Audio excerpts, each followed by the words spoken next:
Good morning. My name is Dr. Rachel Shelby. I'm a family nurse practitioner with a doctorate in nursing practice. I am the clinical provider at Core Medical Clinic in Monroe, Louisiana.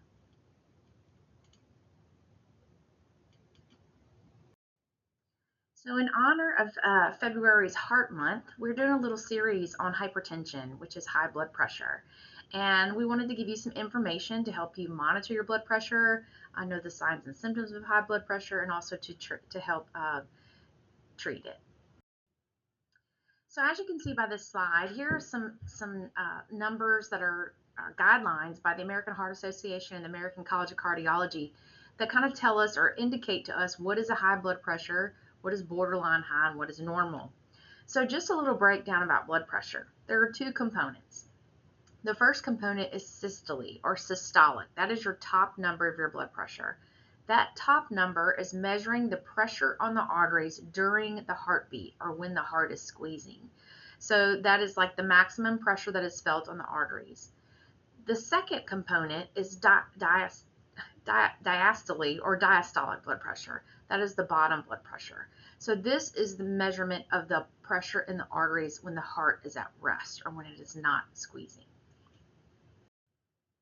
Hypertension or high blood pressure is a modifiable major risk factor for cardiovascular disease. It can also cause heart failure, chronic kidney disease, dementia, and stroke. So this is why it is so important for us to monitor our blood pressure, to know our numbers, and so we can prevent any future poor outcomes due to high blood pressure. So here are a few symptoms of high blood pressure: headache, dizziness, heart palpitations, feeling like your heart is fluttering a little bit, chest pain, a sudden rush of anxiety, but you don't know why. I just feel like your head's going to blow off sometimes. Blurred vision or double vision. Nosebleeds can be a very important sign of high blood pressure, and also just minor swelling of the hands, feet, or extremities.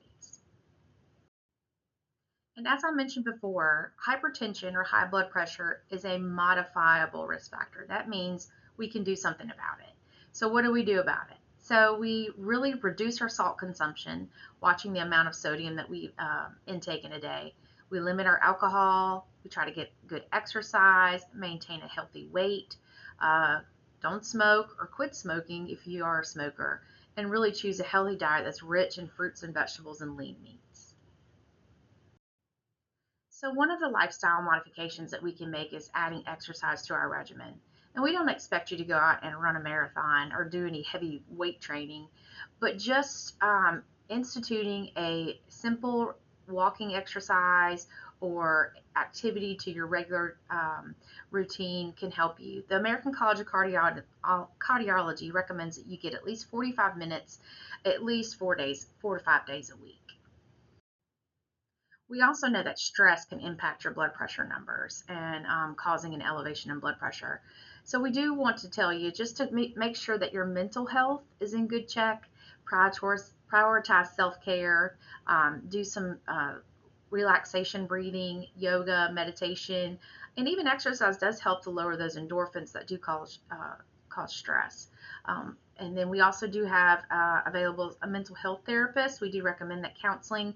We can give medicine all day long, but talking through some of the problems and also learning skills and tools to use to help lower stress is very helpful. So someone with high blood pressure or hypertension should really try to stick to what we call a DASH diet. And stands for a dietary approach to stop hypertension. Basically, this is a really low sodium diet. They do want half your plate to be fruits and vegetables, 25% of lean protein, and 25% whole grains. And then really limiting your sodium, reading labels, trying to stick to 1,500 to 2,000 milligrams of sodium per day. And that's really hard to do. And sometimes we can be on medications that can cause an increase in our blood pressure. So here's just a list of a few medicines that we know that can also raise blood pressure.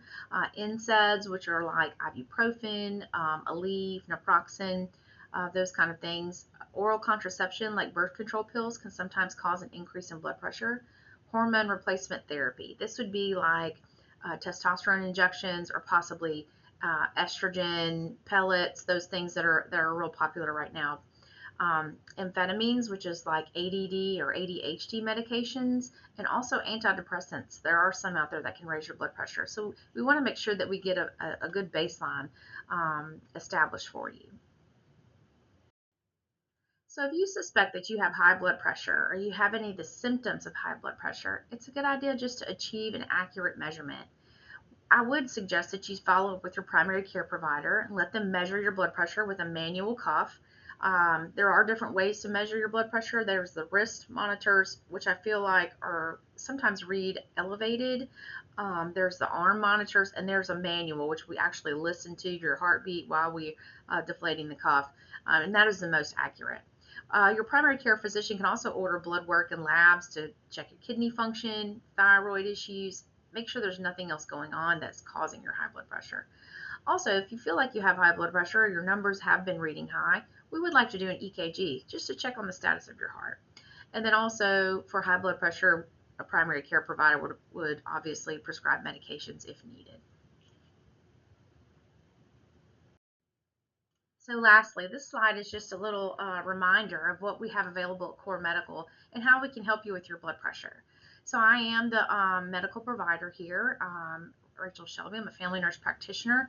I can help diagnose and treat hypertension or high blood pressure. We also have a physical therapist here who can help you with any kind of exercise prescription to understand what kind of physical activity is best for you. We also have a dietitian on staff. Her name is Donna Ross Evans. She is available to help you with your diet, helping you kind of form that DASH diet and really cut out things that are high in sodium for you to be healthier and have lower blood pressure.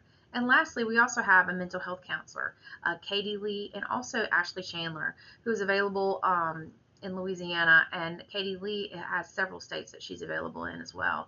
So just to help you with any kind of stressors or anything that is going on that may be contributing to your high blood pressure. So at Core Medical, your health is our priority, and we're happy to help you with any of your needs or if you have any questions. So please call us at the number listed here or reach out to us through the portal via email. Thank you and have a great day.